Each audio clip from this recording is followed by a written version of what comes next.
Here we are in PyCharm. We're going to open a new project for our Caesar Cipher with our regular settings. We'll open it up in this window. And first, what I'd like to do is create what's called pseudocode, which is a way to say in our program, this is what we want to do without actually writing the code for it. So we're giving ourselves an outline to follow. So let's create a new Python file called Caesar Cipher. And I'm just going to add some comments here, some pseudocode that we can use as a guide. So what we need to do to make this Caesar Cipher is first we need to get some input text. This is the message that will be encrypted. Next, we need to get the shift value. In other words, how many characters down the line we're going to change each character in our input text to encrypt it. We're going to need to define the alphabet as a string to use it. And I just want to point out there are a few different ways of doing this Caesar Cipher. We're going to do it in a way that I think works well for what we've learned in the course. Then the actual meat of the program, we will convert the input text, our input message, to ciphertext. And lastly, we'll print the cipher. So let's work on this and start getting some input text. And I'd like to use input. So our message, our plain text, in other words, text that has not been encrypted. We'll create a variable for that and assign it to input. Enter message to be encrypted. Okay. What I'm going to do first, though, is I'm going to comment that out because I want to test our cipher very quickly and easily without having to enter that input every time. So we're just going to say hello world for our plain text to start out. We're going to do the same thing for our shift value. We're going to ask for input shift value. However, I'm also going to comment that out just to make it easy to test at first, and then we'll uncomment once we know things are working. This is a good technique for starting with scratch or starting from scratch with our code. We're just going to say shift over one letter to make it easy to see if this is working. And we'll shift once in the positive direction. So now we need Python to understand what we're working with here, that we're working with the alphabet. And in order to do that, I'm just going to define a string called alphabet and enter the alphabet. A, B, C, D, E, F, G, H, I, J, K, L, M, N, O, P, Q, R, S, T, U, V, W, X, Y, Z. Okay, A, B, C, D, E, F, G, H, I, J, K, L, M, N, O, P, Q, R, S, T, U, V, W, X, Y, Z. Awesome, that looks good. So now we've got a few things going for us, and we're going to come back to this converting the input text to ciphertext. But first of all, we know we're going to want to print something. So I know I'm going to have a print statement here, and we're going to call this encrypted message, or rather another way, ciphertext. That's another way to say encrypted text. So let's define a variable up here. We're going to call it ciphertext. We'll put it right above here. And I'm going to assign this to a blank string for now. Okay, so now we can work on our for loop. And we've just learned about for loops. But what we want to do is loop over every character in our string and change its value. That's all we're doing. We're looping through each character. So for every character in this string, we're going to do something. And as we hear that phrase, we can automatically think, oh, that's a for loop. So let's create a for loop for character in our plain text, colon. And one thing, let's see, is I'm not going to deal with uppercase characters for now, but we can potentially add that later on. For now, we're just going to deal with lowercase characters. So let's create an index.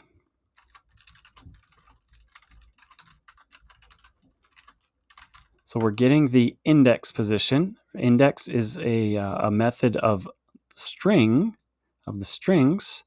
So we're going to return that index position. Let's see what that is. We're going to create a debug point here. Debug. Look at our values. And we have to move one more line. So we've got our index. Whoops. Got an error here. Let's see what we've got going on. In line 14, alphabet.index char, substring not found.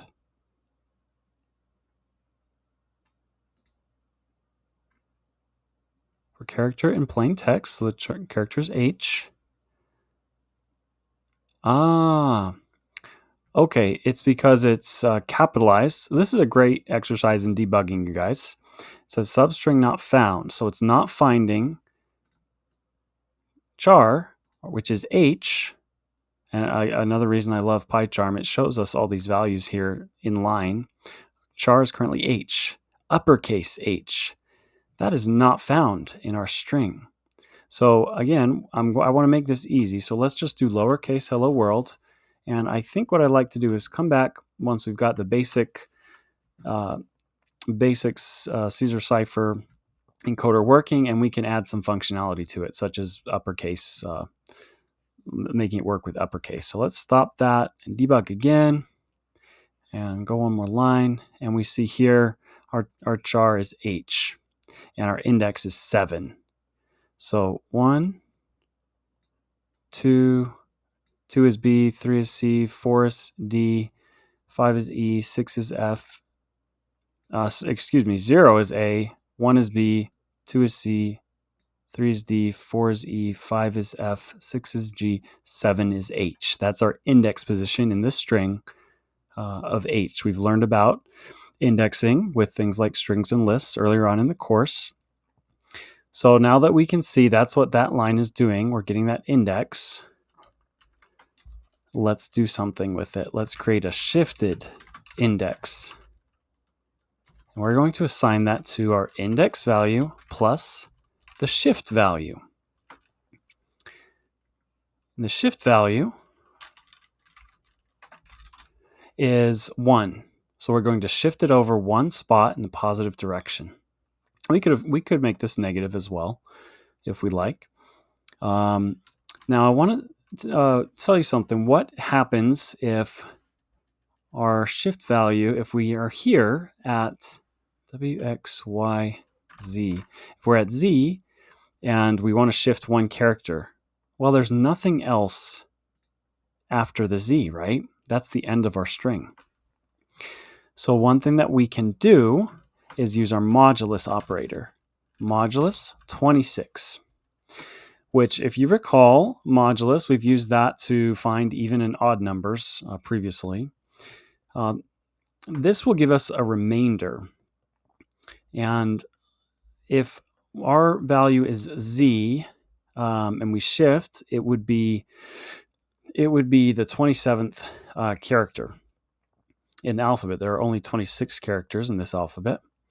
But 27 modulus 26, In other words, 27 divided by 26, but what's the remainder, would be 1. So this expression would equal 1, which would shift it to A. Well, it would shift it over that much. Let's go through this. Let's look at this. Let's just say Zello world and walk through this. Okay, stop debugging, debug again. So for character in plain text, let's move over a line, move down a line. Index is alphabet.index of char. So our index is 25. Okay, so it's the 25th index position.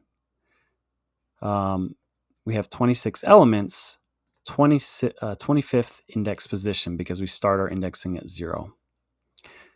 So let's see what our shifted index will be. Shifted index is 0 because it goes from the 25th index position to the 0th index position. And this mod 26 works because there are 26 characters here. So I hope that makes some sense. That's why we're adding the mod 26 there, so it can wrap around from the end of the alphabet to the beginning where needed. So we'll switch this back to hello world. And let's continue. What is our shifted character now? Alphabet shifted index. So alphabet's our string, and we're saying this index position, the new index position. We're saying that's the new character. Now let's create a list to hold these new values. We're going to create, let's call it result equals, we'll just make an empty list. And we will then append that shifted character. So one last step. Let's create a debug point down here and see what our shifted our result looks like if we're shifting by one character for hello world with our for loop here. So for every character in plain text, which is hello world, we're getting the index of that character, we're shifting it, grabbing that shifted character and adding all these characters to the result list. So let's debug. We're going down to this line. Let's see what result is. Result is a list which contains 5 characters, IFMP. IFMP. That is because we have a space here. So we're not really accounting for spaces. Let's come back to that.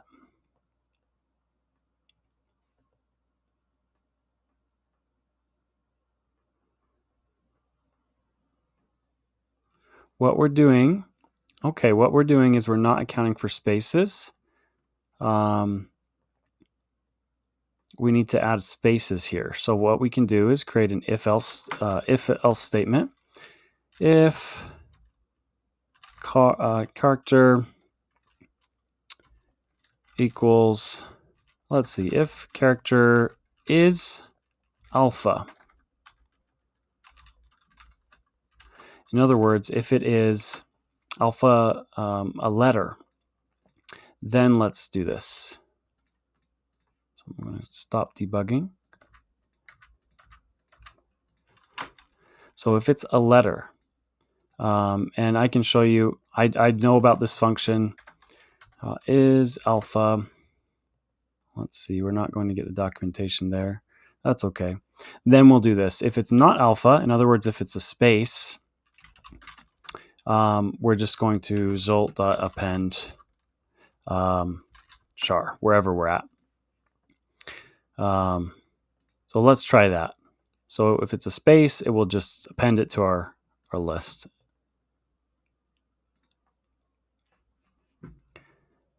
There we go. Now we've got our results, which is, we'll look at it this way, IFMMP.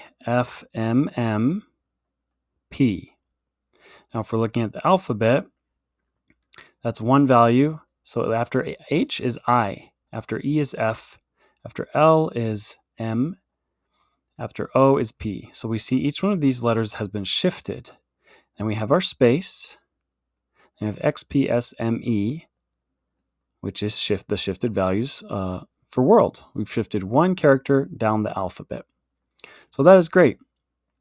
So we could print the ciphertext. Let's see. Well, we need to translate our list into a string to make it readable again.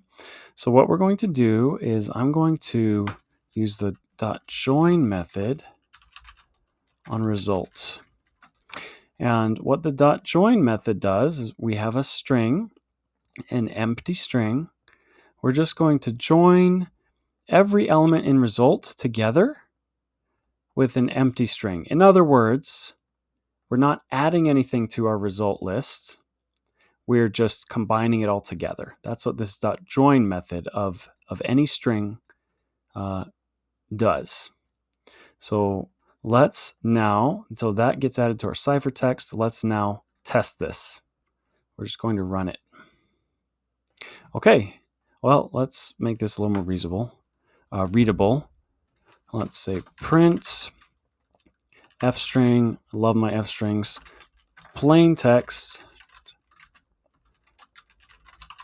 And then let's do the same for ciphertext.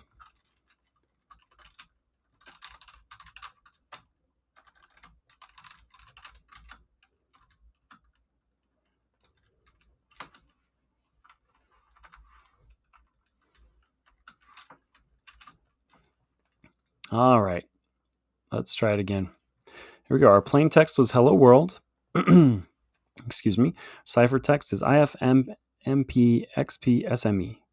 So let's now see. I have an online checker here that I found. So we are shifting one character. This was just one of the first Google results. That is a Caesar Cipher. Hello world. Okay, so IFMMPXPSME. And that is the same. Perfect. So we know our cipher works. So let's wrap that video up. That was a bit longer. We can now, let me show you this whole program here. We can now translate code with this cipher. We can encrypt it. So in the next video or two, we will maybe add a couple enhancements to this program now that we have the basic functionality, and we'll work on decrypting as well. This is a program you could share with your friends. You could send messages to each other. Again, very easy to decrypt, so it's not going to be secure, but it's kind of a fun exercise. And this is a great way, in my opinion, of writing our programs, as we can get some base functionality down, and then we'll add to it as we have that base functionality down. So we have our program working. We verified it's working. Let's make it better. All right. See you in the next video.